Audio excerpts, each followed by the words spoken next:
Alloh rahmat qilsin, domla Hindistoniy degan zotni bir suhbatlarini eshitib qoldim. Endi audio kaseta sifati eskirib qolgan bo'lsa ham, o'zlarini tillaridan qilgan hikoyalarni guvohi bo'ldik. Asli ismlari Muhammadjon domla bo'lgan ekanlar. Qo'qonda tavallud topgan ekanlar. Hikoya qiladilarki, 15 yoshimda men Qur'onga tushdim deydilar. Zehim pas. Qur'onni yodlolmayapman. Otam Shohi Mardonga olib keldilarki, Shohi Mardonni musaffo havosi bolamga ta'sir qilarmikin, quvvai hofizasi kuchayarmikin degan bir o'y bo'ldi. Shohi Mardonda ham o'zgarish yo'q. Har kuni bir novvoy qizdan non olardim. Non olaman deb pastga tushsam, non sotib turgan haligi qizni qaqshab yig'lab turganligini ko'rdim. "Singlim, nimaga yig'layapsiz?" degan savolni bersam, "Bir kunlik savdam, sotgan nonlarimni puli hamyonda edi. Suv ichaman deb soyni bo'yiga bordim, bexosdan hamyon suvga tushib ketdi. Men o'zim yetimman, otam, onam dunyodan rihlat qilib o'tib ketgan.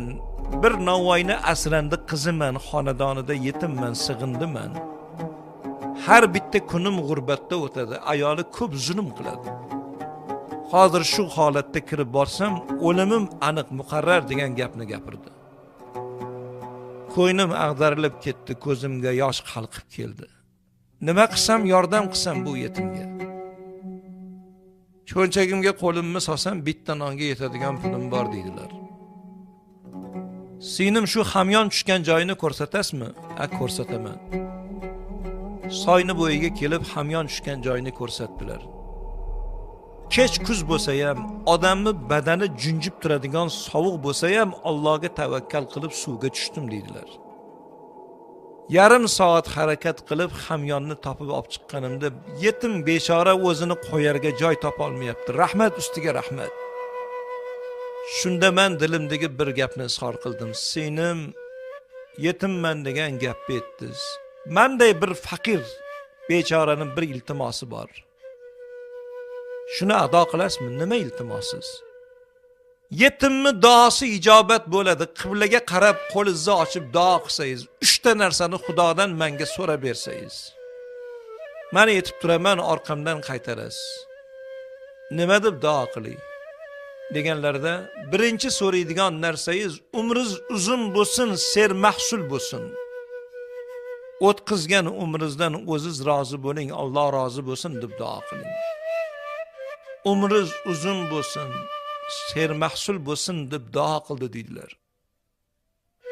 Ikkinchi so'raydigan narsang, o'qigan ilmingiz o'zingizga yuqsin, allomai zamon bo'ling, hofizi Qur'on bo'ling, Qur'on qalbingizga jo bo'lsin.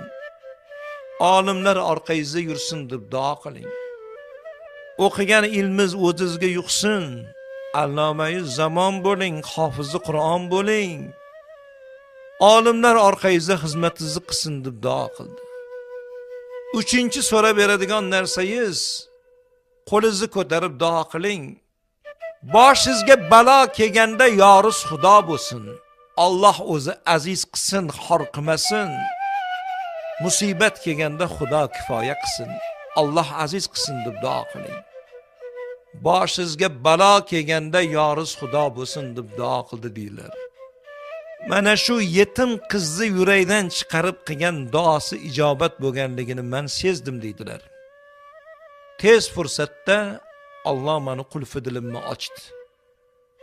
30 pora Qur'on qalbimga jo bo'ldi, hofizi Qur'on bo'ldim. Shohi Mardonda meni o'qitadigan domla qolgani yo'q, Buxoroga borib ilm o'qidim.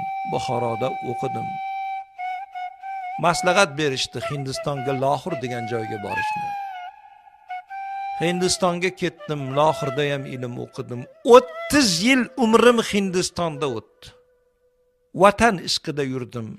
Vatan ishqida kuyib yurdim. Vatanimga qaytib kelgan kunimni ertasi kuni tuhmatchi odamlarni tuhmati bilan nohaq qamaldim. Allohning qudratini ko'ringki, o'zining irodasi bilan 1-2 oyda ozod bo'lib yana o'zimni bola chaqamni bag'riga qaytib keldim. Oxirgi qamalganligim 1952-yili yana bir tuhmat bilan qamalib 25 yilga hukm qilinib Magadan degan joyga ketdik. O'rmon kesishga Magadan degan joy borsa kelmas. O'sha joyga ketishdan oldin rozi-rizolik so'rab, yor birodarlardan endi biz ketyapmiz. Qaytishimiz endi Allohga havola. Mabodo qaytmasak orqamizdan bir duo qilib g'oyibona bir janoza o'qib qo'yasiz. Bizdek bir zot o'tganligini bir eslab qo'yasizlar degan rozi-rizolik bilan vidolashib hamyurtlarim bilan men Magadanga ketdim dedilar. Allohning qudratini ko'ringki, 53-yili mart oyida Stalin vafot qildi. Stalinning vafotidan keyin af e'lon qilinib 1 yil va 2 oy deganda yana yurtimga qaytib keldim. Orqamga bir nazar solsam, balolar boshimga quyilib kelgan ekan. Xor qilaman degan bandasi ko'p bo'ldi. Bandasi xor qilaman dedi, lekin Alloh aziz qildi. Osmon bilan yerning mulki bir bo'lib harakat qilsa, agar Xudo aziz qilsa xor qila olmaydi. Agar Xudo xor qilsa, osmon bilan yerning mulki bir bo'lib harakat qilsa ham aziz qila olmaydi. Og'ir kunlarni ko'rdik, tuhmatlarga uchradik, bo'xtonlarga uchradik. Lekin Alloh aziz qildi. Leningradda 10 yil xizmat qilib, sharqshunoslarga dars berdim. Yana yurtga qaytgandan keyin Alixon To'ra Sog'uniy, Ziyovuddin Qoraka, Eshon Boboxon aka, shularga o'xshagan zabardast olimlarni qatorida turib shogirdlarga ilm berdim. Oxiri jon berayotganlarida 1991-yili Dushanbeda o'tgan ekanlar. O'g'illari hikoya qiladilarki, otam domla Hindistoniy omonatni topshirayotganlarida qo'limdan ushlab turib vasiyat qildilar. Bolam endi safar nihoyasiga yetdi. Ketadigan daqiqalar yaqinlashdi. Oxirat tadoriklari endi ko'radigan daqiqalar keldi. Men ketaman, lekin meni vasiyatim bor. Yetimma haqqidan qo'rqin. Oqibatli bo'lgin, insonlarga oqibat qilgin. Saxovatda bo'lgin. Ketishim oson bo'lsin desang, saxovatli bo'lgin deb otam omonat topshirib ketdilar dedilar. Haqiqatdan ham bir nazar soladigan bo'lsak, yetim yesirni duosi, g'arib g'urabolarning duosi, insonlarni yuragidan chiqarib qilgan duolari bejiz ketmas ekan.